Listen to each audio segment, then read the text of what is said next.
Let's get started with, looks like Mike says, hello everyone. Can you please share some basic tips about website building? I think to create a website using WordPress plus Elementor, do you have any favorite plugins, my must-have plugins, or just share the most important tips about website building? What are the basic steps of it? Thanks. Well, that's a long type of question that, there's a lot of variables that go into that.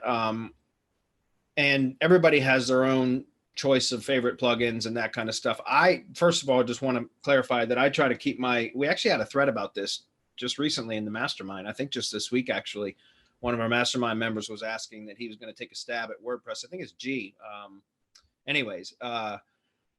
And so there's a few people that have chimed in, obviously, with their own recommendations for their favorite plugins and so it's going to really vary depending on, the individual and what you're trying to accomplish.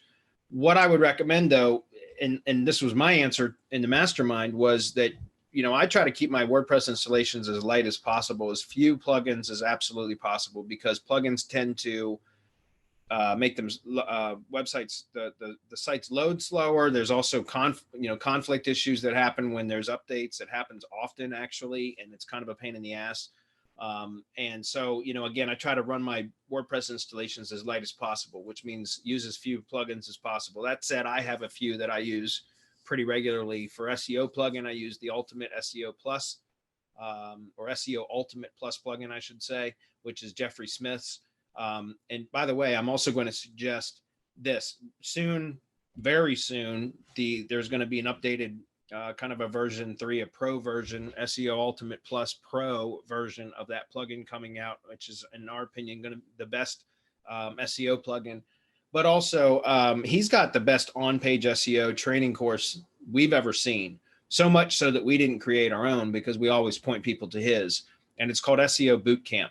So if you go to Semantic Mastery, and I don't know, Adam, if you want to drop the link, but SEO Bootcamp, semanticmastery.com/SEO Bootcamp. That is Jeffrey Smith's training for on-page stuff. And he goes through, how to build a site properly, how to do on-page, how to do keyword research, and how to do semantic optimization for the pages. And I mean, it's just incredible what he's been able to do with on-page stuff to reduce the need, or at least to reduce the requirement of off-page SEO. Like, he's taken out some really big sites, outranked some really big sites with basically just on page, little to no backlinks at all. And it's really, really incredible. So if you implement or apply his on-page training with like our off-page methods, which are, the drive stacks and the syndication networks and link building to those and all of that stuff, you can get incredible results, which is what, we prefer to do. So as far as plugins, like I said, SEO Ultimate Plus, the pro version is coming out soon. We can't give you an exact date on that, but it is coming out soon. And then I use some basic plugins like a caching plugin. I still use W3 Total Cache. I know there's a lot of people that like to use other types of caching plugins.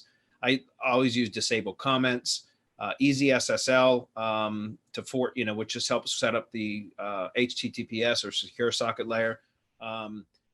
Those are a few. Simple 301 redirects is another one. There's just a handful of plugins that I use on a consistent basis. A contact form plugin, depending on whether you're trying to generate leads or what, is really going to determine what type of contact plugin that you use. What I tend to do now is use Thrive themes. I like using Thrive themes. I know you mentioned Elementor, so that's fine. Why I like Thrive themes is because they have a whole bunch of themes, but they also have plugins that integrate seamlessly with their themes. So most all of the plugins that I need can be, are provided by Thrive. So I don't really, there's never any conflicting issues. When they update a theme, all of the plugins work seamlessly with that theme update, if that makes sense, because they're all from the same developer. And so that's why I've really started going to just using Thrive themes. And again, Elementor might have their own plugin suite. That's fine. I don't know enough about it to be able to determine. And I'm not saying Thrive is better than Elementor. I'm just saying that's what I use because most of the plugins are available that I need within the Thrive suite or Thrive package of plugins and themes, as well as landing page builders. Like, I still use ClickFunnels a lot because I've gotten really good at it over the years, but you can develop landing pages very similarly like you can within ClickFunnels within Thrive, because it's drag and drop page builders. And I'm pretty sure Elementor is very, very similar to that. Plus they have a ton of landing page templates and all kinds of stuff. So those are all things that just make site builds a lot easier, more efficient. And again, I don't recommend mixing and matching a whole bunch of different developers or theme or plugin developers and things like that, because that's where the conflict issues arise. Also, one thing I want to stress, I can't stress enough, guys, is when you're going to build any site, but especially WordPress, make sure you have a really good host. Don't use these budget hosts like HostGator or GoDaddy hosting or anything like that, because you will regret it. There is no doubt you will regret it. They are a pain in the ass to work with. Your sites will load slowly. There's issues that arise all the time. Bandwidth issues. Typically, the IPs, the servers are way overcrowded. So you can be mixed in with what you call like a bad neighborhood, right? Which is where your site is on the same IP as a lot of really spammy sites. They're just not only that, but if you have problems, a lot of the times the support is slow or non-existent. So we always recommend getting a really good host. My preferred host has been for years, Liquid Web. But there are other ones out there as well. Just go with a good host, pay a little bit more money for your hosting provider, and it will pay off in the long run. Trust me. Any comments? Definitely.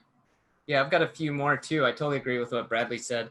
And about the hosting, regardless of where you're at, make sure you have some sort of, usually it's via plugin, do some sort of backup. I use like MainWP and I forget what exact service they have. But I use that to make sure everything's kept up to date, put a lot of this stuff on autopilot. ClickFunnels is another big one I like, basically just because, but if you're using a theme and doing landing pages that way, that's fine. Don't worry about it. And then before you even do any of this, start looking around at websites you like. This is for like the planning phase. And you can use something like builtwith.com, I think is the URL. And you can enter URL and see a lot of times, especially if they're on WordPress, like maybe what some of the frameworks they're using are, or some of the other tools they're using, and then use that to start planning out what you're going to do. And I say this fully from my own experience. Lack of planning makes building sites such a pain in the ass when you start having to kind of patch things together, and then you realize you left out one area. You can literally draw some of this stuff out with pen and paper, maybe do some design stuff, write down what plugins you're going to need, and then maybe even sketch out like the silos, how you're going to organize the content. And get that stuff done ahead of time. And I know there's people who do this. It's been several years since I've really actually built a site from the bottom up, but putting together some spreadsheets for this stuff will save you so much time. Yeah. Yeah. Mapping it out too. I mean, like you said, even just doing a kind of a visual, I mean, like my Snagit skills, right? Which is just kind of developing out like kind of a visual site map as to how you're going to build the site, depending on your category, like hierarchies and all that. If you're just starting out, you probably don't need to worry about any of that stuff. Really just learn about WordPress itself, play around in there. But as Adam said, backing it up is important too. A lot of good hosts will have automatic backups for you anyways. So that's another reason to have a good host.